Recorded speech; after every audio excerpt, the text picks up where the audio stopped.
Hello guys, welcome back. आज का हमारा जो आपका टॉपिक रहेगा वो एक क्वेश्चन पेपर रहेगा, आपका practice paper nursing foundation first year students के लिए। इसके अंदर हम क्वेश्चन डिस्कस करेंगे, कौन कौन से इंपॉर्टेंट क्वेश्चन हैं जो आपके एग्जाम में आ चुके हैं पहले और जो आगे भी आ सकते हैं। इससे आपको पता चल जाएगा आपके यूनिट्स में क्या क्या चीज़ें हैं जो आपको पढ़नी चाहिए। सबसे फर्स्ट है आपका explain the type of hospital. ये आपसे 4 नंबर में पूछा गया है। आपको यहाँ पे हॉस्पिटल की डेफिनेशन लिखनी है, फिर उसकी आपने टाइप डिस्क्राइब करनी है। जैसे प्राइवेट हॉस्पिटल होते हैं, क्लिनिक्स होते हैं, सेमी प्राइवेट होते हैं, सेमी गवर्नमेंट होते हैं, ये आपके स्टेट लेवल पे होते हैं, फिर आपके सेंट्रल लेवल पे होते हैं। तो जितने भी तरीके के हॉस्पिटल होते हैं उनको आपने यहाँ पे क्या करना है, एक्सप्लेन करके आना है। नेक्स्ट आपका है describe the function of hospitals.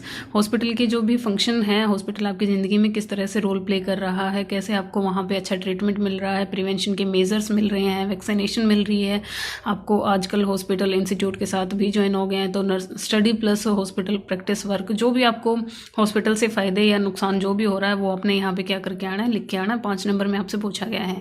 Next है discuss the essential qualities of a nurse. ठीक है, नर्स की असेंशियल क्वालिटीज़ आपसे पूछी गई हैं। एक नर्स कैसी होनी चाहिए, उसके अंदर क्या क्या गुण होने चाहिए, वो आपसे 6 नंबर में यहाँ पूछा गया। आपको पता है नर्स वेल एजुकेटेड होनी चाहिए, वेल बिहेव्ड होनी चाहिए, अच्छी लिसनर होनी चाहिए। बस वही सारी चीज़ें आपने यहाँ पे क्या करनी है, एक्सप्लेन करके आनी है। ठीक है, नर्स को मतलब हर चीज़ की नॉलेज होनी चाहिए पहले ही, हर प्रैक्टिस को करने की। नेक्स्ट है आपका सेकेंड क्वेश्चन, जिसके अंदर आपसे पूछा गया है explain the role of nurse in preparing the unit for admission of patient. ठीक है, 6 नंबर में आपसे पूछा गया है कि explain the role of nurse. Nurse का क्या रोल रहेगा प्रिपेयर करने में उस यूनिट को जहाँ पे पेशेंट का एडमिशन होने वाला है। ठीक है, तो आपको पता होना चाहिए पेशेंट के एडमिशन से पहले आप क्या करोगे, बेड प्रिपेयर करोगे पेशेंट का। ठीक है, उसके जो भी एसेंशियल चीज़ें उसको चाहिएंगी, उसके एडमिशन के दौरान वो सारी चीज़ें आप प्रोवाइड करवाओगे ताकि उसको बाद में कोई दिक्कत ना हो।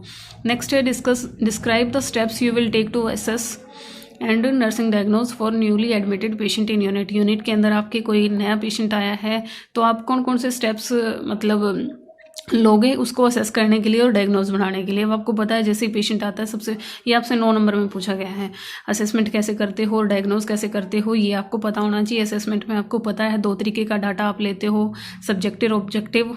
ठीक है, सब्जेक्टिव जो आप पेशेंट से लेते हो और ऑब्जेक्टिव जो आप खुद ऑब्जर्व करते हो। ठीक है, और असेसमेंट के आपको ये भी पता होना चाहिए वो स्टेप्स, इंस्पेक्शन, पैल्पेशन, अस्कल्टेशन, ये सारी चीज़ें भी आपको पता होनी चाहिए। हेड टू टो आप एग्जामिन करोगे पेशेंट को और फिर जो जो कंप्लेंट्स आपको दिखेंगी उनसे रिलेटेड आप डायग्नोज बनाओगे। तो वो सारे स्टेप्स आपने यहाँ पे एक्सप्लेन करने हैं। 9 नंबर में आपसे पूछा गया है। नेक्स्ट क्वेश्चन आपसे पूछा गया है explain the importance of safe and healthy environment for patient. 5 number में आपसे पूछा गया है क्वेश्चन कि सेफ और हेल्थफुल लिविंग एनवायरनमेंट पेशेंट के लिए क्यों ज़रूरी है, उसकी क्या इंपॉर्टेंस है, ये आपने यहाँ पे एक्सप्लेन करना है। वो आपको पता है जैसा एनवायरनमेंट होगा पेशेंट उसी तरीके से डील करेगा। अगर आप पेशेंट को अच्छा एनवायरनमेंट दोगे, कीप काम, क्वाइट और well lighted, well ventilated room अगर आप पेशेंट को प्रोवाइड करोगे तो पेशेंट को अच्छा फील होगा और वो जल्दी ठीक होके आपके पास से जाएगा। तो ये आपने बताना है पेशेंट को ठीक करने के लिए आपका एनवायरनमेंट किस तरीके से ज़रूरी है। नेक्स्ट क्वेश्चन आपसे पूछा गया है describe the role of nurses in providing safe therapeutic environment in hospital unit. ठीक है, अब आपसे रोल पूछा गया है नर्स का कि नर्स किस तरीके से एक safe therapeutic environment hospital unit में पेशेंट को प्रोवाइड कर सकती है। तो एज रोल बताने हैं आपने। 5 नंबर में आपसे ये पूछा गया है। नेक्स्ट आपसे पूछा गया है list measures to prevent the hospital acquired infection. अब आपको सबसे पहले तो यही पता होना चाहिए हॉस्पिटल एक्वायर्ड इन्फेक्शन क्या होता है, कैसे फैलता है, तभी आप लिस्ट बना पाओगे उन मेजर्स की जिससे आप प्रिवेंट कर सकते हो, बचा सकते हो। तो यहाँ पे तो फिलहाल आपने लिखना है बचाव के तरीके, हॉस्पिटल एक्वायर्ड इन्फेक्शन किसी पेशेंट को ना हो। ठीक है, तो आपने बचाव के तरीके यहाँ पे लिखने हैं। 5 नंबर में आपसे पूछा गया। आपको पता ही है हॉस्पिटल एक्वायर्ड पेशेंट किसी कंप्लेंट के साथ आया है, प्लस हॉस्पिटल में आने के बाद उसको कोई और कंप्लेंट भी हो जाए आपके हॉस्पिटल में आके। ठीक है, तो उससे आप कैसे बचा सकते हो पेशेंट को। आपको पता है आप अगर अच्छे से ख्याल रखोगे, प्रॉपर हाइजीन का मेंटेन करोगे, स्टेराइल टेक्निक्स का यूज़ करोगे तो पेशेंट को आप एक्वायर्ड इन्फेक्शन से बचा सकते हो।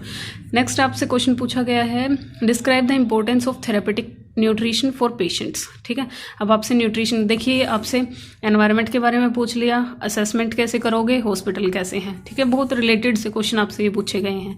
और रोल ऑफ नर्स तो आपको हर जगह देखने को मिल रहा है। ठीक है, रोल ऑफ नर्स यहाँ पे भी है, यहाँ पे भी है और यहाँ पे आपसे क्वालिटीज़ पूछी गई हैं।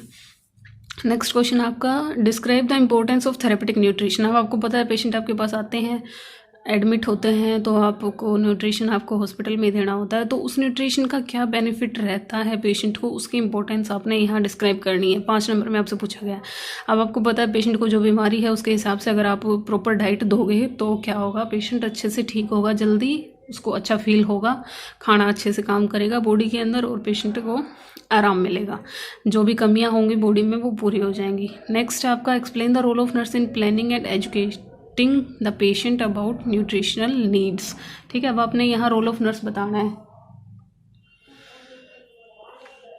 ये आपसे 10 नंबर में पूछा गया है, role of nurse in planning and educating. ठीक है, आपने क्या बनाना है, न्यूट्रिशन प्लान बनाना है पेशेंट के लिए, उसको एजुकेट करना है। ठीक है, न्यूट्रिशनल नीड के बारे में। अब जो भी डिजीज़ होगी उस कंडीशन के हिसाब से आप उसको न्यूट्रिशन नीड बताओगे, भाई आपको ये चीज़ खानी है, ये नहीं खानी है, तो उसमें नर्स का क्या रोल रहेगा ये आपने यहाँ पे लिख के आना है।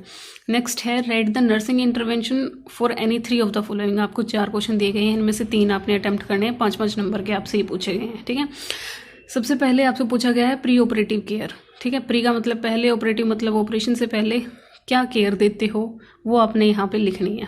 ठीक है, ऑपरेशन से पहले आप जो भी चीज़ें करते हो, पेशेंट को एनपीओ रखते हो, साइट को प्रिपेयर करते हो। ठीक है, पेशेंट से मतलब सारे मेटल ऑब्जेक्ट्स निकलवा लेते हो, जो भी आपकी पहले जो भी केयर रहती है वो आप यहाँ पे परफॉर्म करते हो। नेक्स्ट है केयर ऑफ इन्फेक्टेड वाउंड।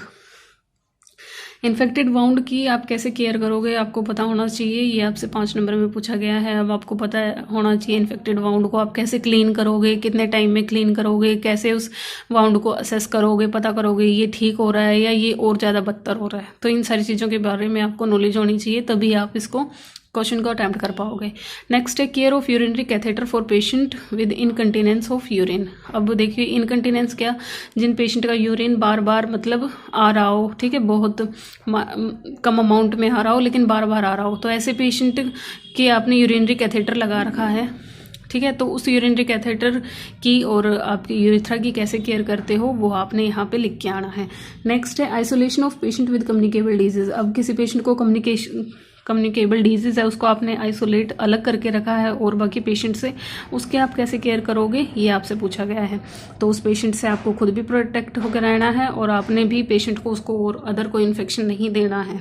ठीक है, नेक्स्ट आपसे पूछे गए हैं right the short note on any 3 of the following. ये भी आपको 4 दिए गए हैं, इनमें से भी आपने क्या करने हैं, 3 ही अटेम्प्ट करने हैं।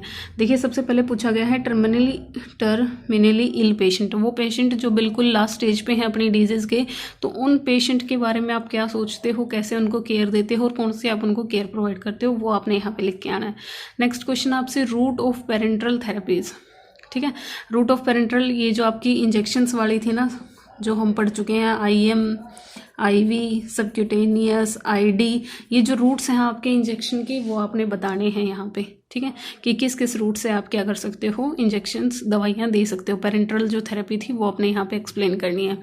नेक्स्ट आपसे पूछा गया है guideline of recording and reporting. अब आपको पता होना चाहिए रिकॉर्डिंग और रिपोर्टिंग क्या होती है। रिकॉर्डिंग क्या, पेशेंट का जो भी डाटा आपके पास है उसको रिकॉर्ड करके रखना, आपने पेशेंट को किस टाइम कौन से मेडिसिन दी है, किस दिन क्या वो लैब टेस्ट करवाया है, क्या रिपोर्ट्स हैं उसकी, उन सारी चीज़ों को रिकॉर्ड करना और रिपोर्ट करना।